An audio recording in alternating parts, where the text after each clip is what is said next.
Bonjour à tous et soyez les bienvenus dans ce magazine des Nations Unies. À présent, les titres. Visite de travail du directeur général de l'OMS, Dr Tedros Adhanom. Célébration de la journée parlementaire au profit des honorables députés avec l'appui du HCR. Le premier rapport national sur les objectifs de développement durable a été validé.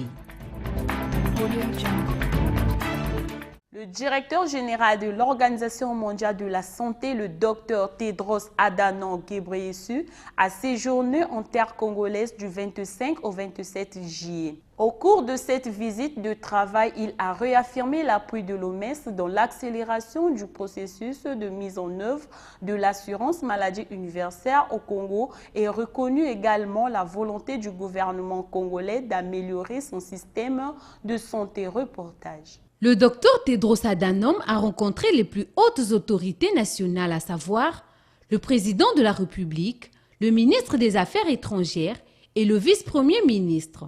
Il a également échangé avec ses collègues du système des Nations Unies et les ambassadeurs accrédités au Congo sur la couverture médicale universelle et leur soutien au plan national de développement. Then the second, of course, was a follow-up to see if things are in place, if the operation is moving smoothly, because you need to check, you need to track, you need to monitor whether things are going smoothly as planned or as agreed.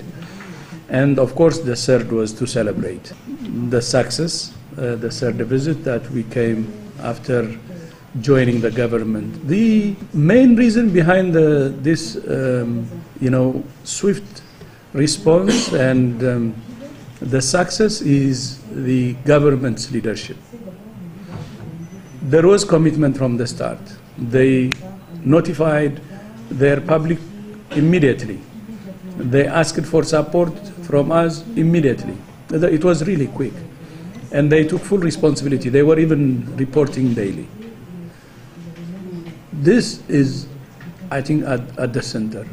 Très honoré par la visite, le gouvernement congolais, par la voix de Madame Jacqueline Lydia Mikolo, ministre de la Santé et de la Population, remercie le docteur Tedros Adhanom lors de la conférence de presse tenue le 27 juillet à Brazzaville. Le jour de travail du directeur général de l'OMS a été pour le gouvernement, pour le ministère de la Santé et de la Population, pour tous les intervenants et tous les professionnels de la santé, une mission fructueuse par les engagements qui ont été pris et les pistes de coopération, les axes que nous avons choisis dans le plan national de développement et dont découle le plan national de développement sanitaire, ont été appuyés par l'OMS, notamment l'appui qu'ils vont et le soutien qu'ils vont apporter à notre pays dans le cadre de l'amélioration de la santé primaire. Ça, c'est aussi une priorité du chef de l'État, comme la question de l'assurance maladie universelle qui intéresse tous les Congolais, pour laquelle les Congolais sont assez attentifs. Nous comptons et nous espérons bénéficier de l'accompagnement de l'Organisation mondiale de la santé.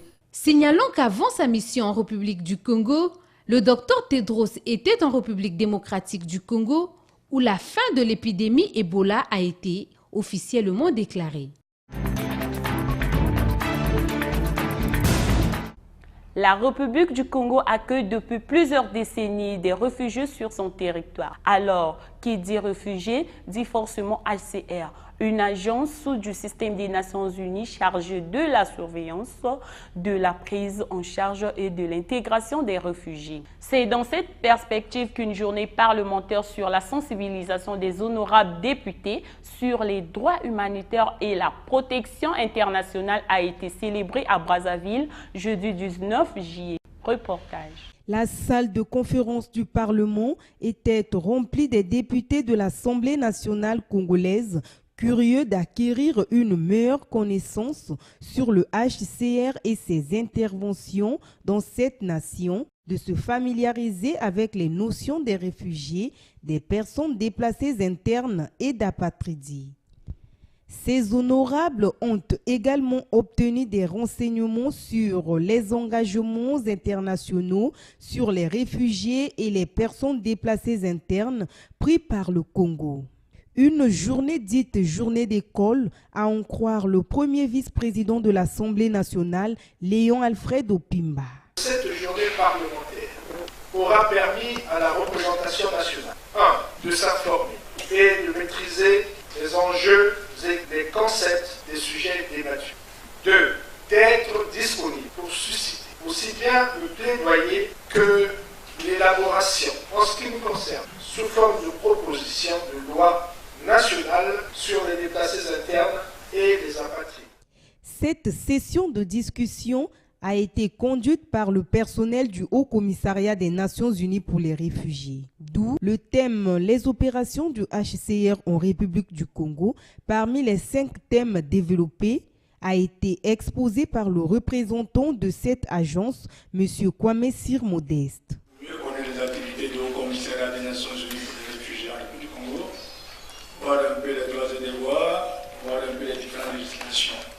Il s'agit bien évidemment de la poursuite du plaidoyer en vue de l'adoption des lois sur les réfugiés, les droits d'asile, des lois sur les déplacés internes, sans oublier la ratification des différentes conventions sur l'apatridie, à savoir la convention de 1954 sur le statut de l'apatride et la convention de 1961 sur l'élimination de l'apatridie. Cet échange a été généralement apprécié par les parlementaires qui devront à leur tour jouer un rôle clé sur les notions de droits humanitaires afin de faciliter leur prise de décision. La mise en œuvre des objectifs de développement durable ODD a fait l'objet du premier rapport national validé le 12 juillet 2018 au cours d'un atelier dont les travaux ont été ouverts par Mme Ingrid Olga Ebuka-Babakas, ministre du Plan, de la Statistique et de l'Intégration régionale, et M. Anthony Oameng Boama, coordinateur résident du système des Nations Unies. Sur les 17 ODD, la République du Congo s'est engagée à réaliser 14 d'entre eux contextualisés dans le plan national de développement PND 2018-2022. Je vous propose de suivre ce reportage de Reine Opanga.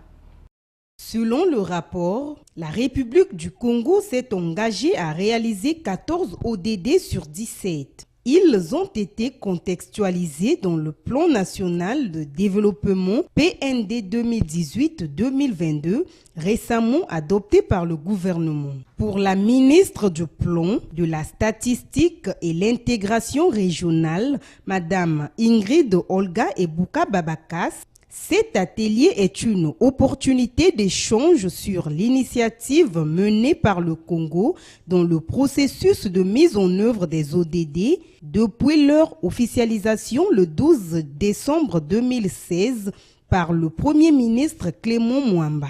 Les ODD s'inscrivent dans le prolongement des objectifs millénaires de développement OMD visant la lutte contre la pauvreté, la faim, la mortalité maternelle, la mortalité infantile, la prévalence du paludisme, l'analphabétisme et la déscolarisation.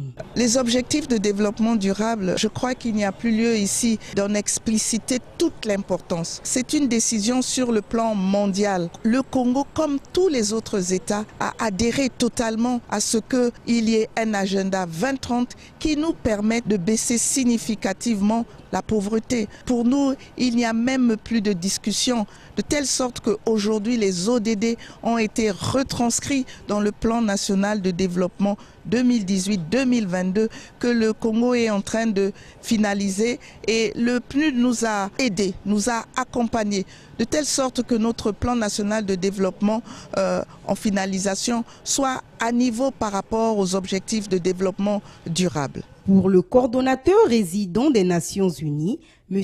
Anthony Kwaku Oemeng Boama, le système des Nations Unies mettra l'accent sur les ODD 2, 3, 4, 8, 16 et 17, qui sont les accélérateurs de développement ayant des effets d'entraînement sur les autres ODD. À cet effet, les prochains chantiers pour la réalisation des ODD à l'horizon 2030 sont principalement un cadre de suivi et évaluation et des investissements importants.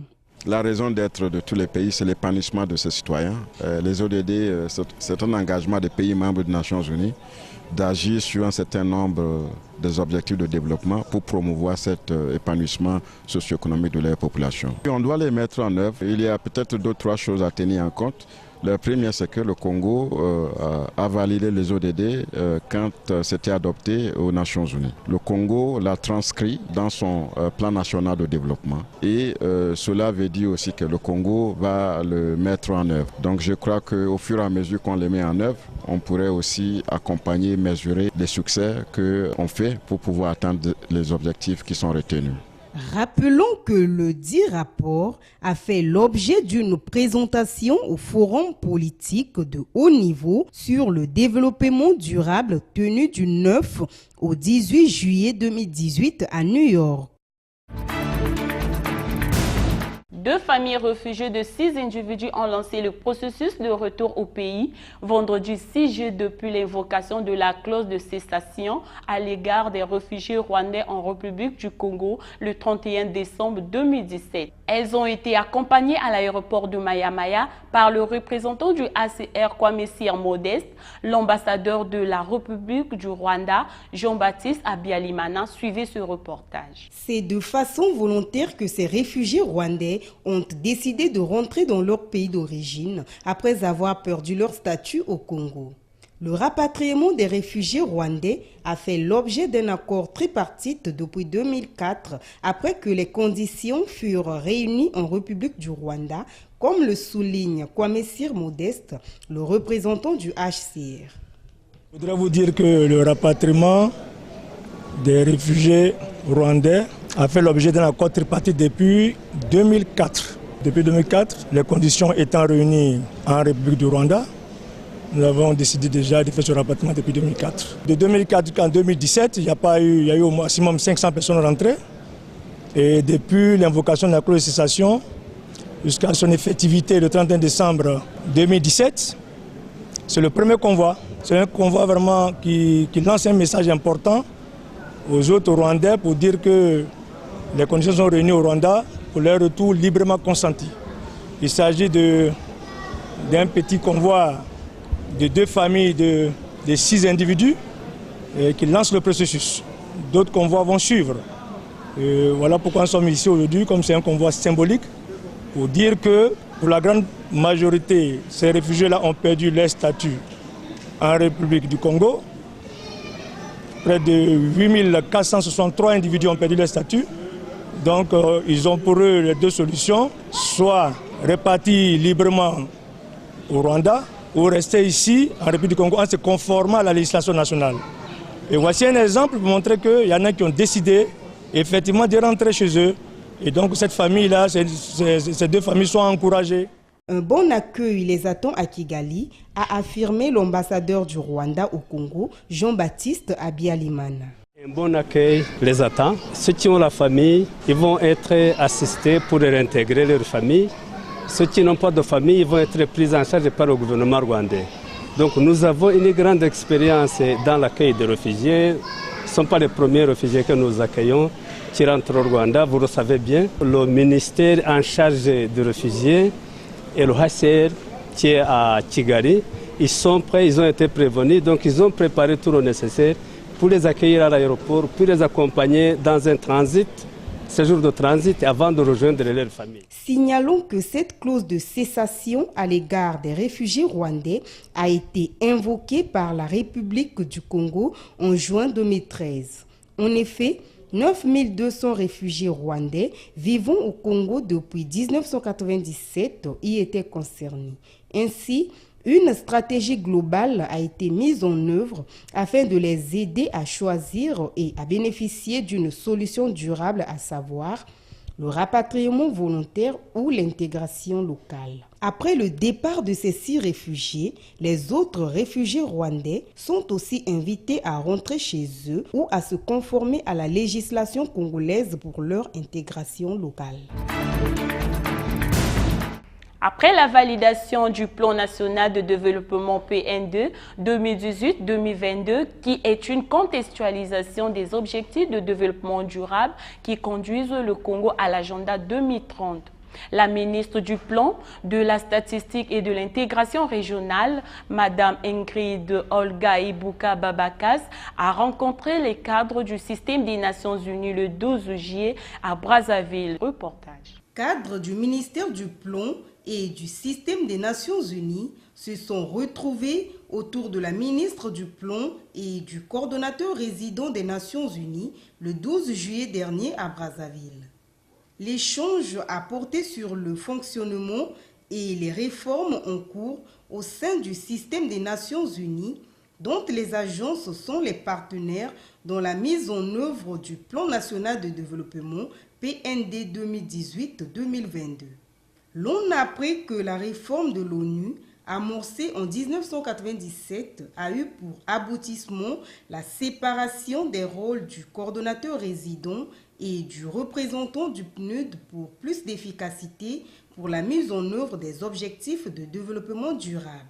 Dans le cadre de la mise en œuvre de ce plan national de développement 2018-2022, il est important que les partenaires techniques et financiers nous accompagnent. Et donc aujourd'hui, c'est une première étape de sensibilisation. Nous voudrions comprendre comment le système des Nations Unies aujourd'hui peut accompagner le Congo à atteindre les différents objectifs qui sont fixés à l'intérieur du plan national de développement. Le plan national de développement qui est aussi une contextualisation des objectifs de développement durable, c'est-à-dire l'agenda 2030 des Nations Unies que nous avons donc transposé dans notre cadre programmatique des actions du gouvernement pour les 5 années à venir. Donc aujourd'hui, c'est une espèce d'atelier en restreint entre le ministère du Plan et le système des agences du système des Nations Unies pour qu'on se comprenne mieux, pour que ce partenariat soit plus efficace, plus efficient dans les 5 années à venir. Le secrétaire général des Nations Unies a eu à présenter un rapport sur le repositionnement du système des agences des Nations Unies, c'est-à-dire comment le système des Nations Unies doit faire sa propre réforme pour mieux accompagner nos États.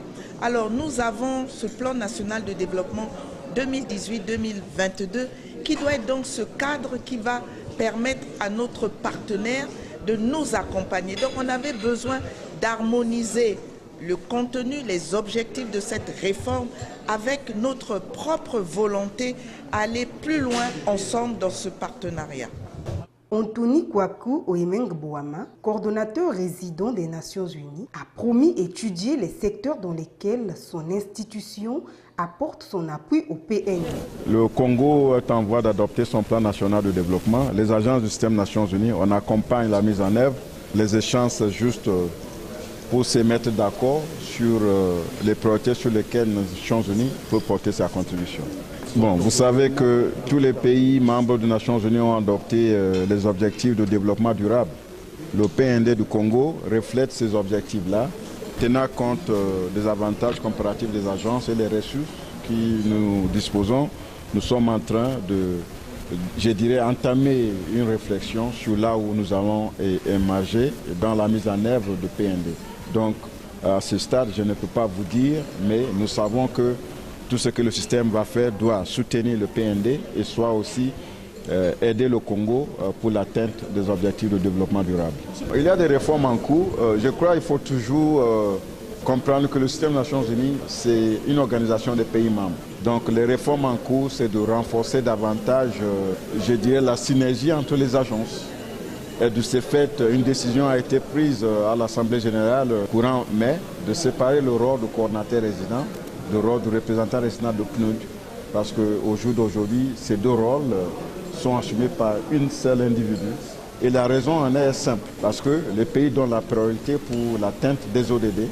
Donc le système a décidé de nommer quelqu'un avec ce rôle d'accompagner les pays pour l'atteinte des ODD.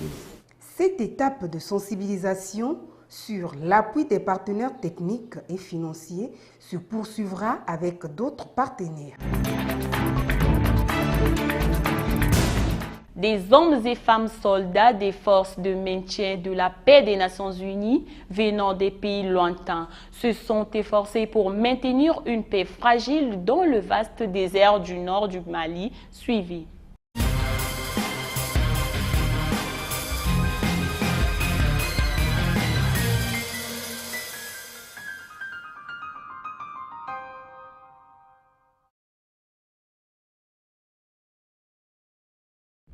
Dans le vaste désert du nord du Mali, des soldats venant de pays lointains s'efforcent de maintenir une paix fragile. Dans un pays en proie à des conflits et à l'instabilité, c'est une tâche difficile. Ces hommes et ces femmes font partie d'une des forces de maintien de la paix des Nations Unies, la MINUSMA, la mission multidimensionnelle intégrée des Nations Unies pour la stabilisation au Mali. Créée par le Conseil de sécurité de l'ONU en 2013, après que des rebelles séparatistes tentent de prendre le contrôle du nord du Mali, la MINUSMA a pris en charge le processus politique et aide à stabiliser le pays. Because what we are focusing the most on is the protection of the civilians. We are maneuvering, trying to ease the tension. We are engaging a lot with the key leaders and so on in order to ease down the tension. Ils sont constamment menacés par des factions militaires et des groupes terroristes. De plus, les rudes défis climatiques et de la logistique rendent leur travail encore plus difficile. Depuis 2013, la MINUSMA a subi plus de 100 morts. Être un soldat de la paix ici est considéré comme l'un des endroits le plus dangereux à l'heure actuelle. Mais malgré la crise, la MINUSMA soutient des projets qui favorisent le développement économique et social dans les communautés. Un des projets, géré par une association nommée Gorai Ben, forme des personnes handicapées pour fabriquer et vendre du savon liquide. Chaque jour, les membres de Gorai Ben travaillent dur pour produire 90 litres de savon de plusieurs couleurs, prouvant que leur handicap n'est pas un obstacle et, comme les autres, contribuent au développement de la région. En raison du conflit qui persiste, les écoles restent fermées et les habitants de la région n'ont pas accès aux services de base, y compris l'électricité. La MINUSMA travaille avec le bureau régional de Kidal et une ONG appelée OFOD pour fournir des kits d'énergie solaire à plus de 1000 ménages. Ces kits, constitués de panneaux photovoltaïques et de batteries, fournissent une source fiable d'électricité. Peu à peu, les Maliens retrouvent la lumière et l'espoir au milieu des incertitudes et de l'insécurité.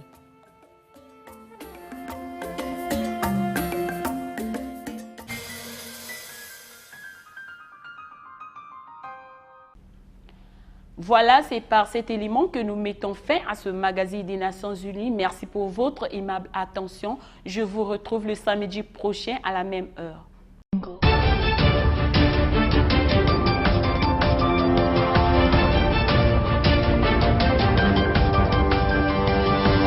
Audio Jungle.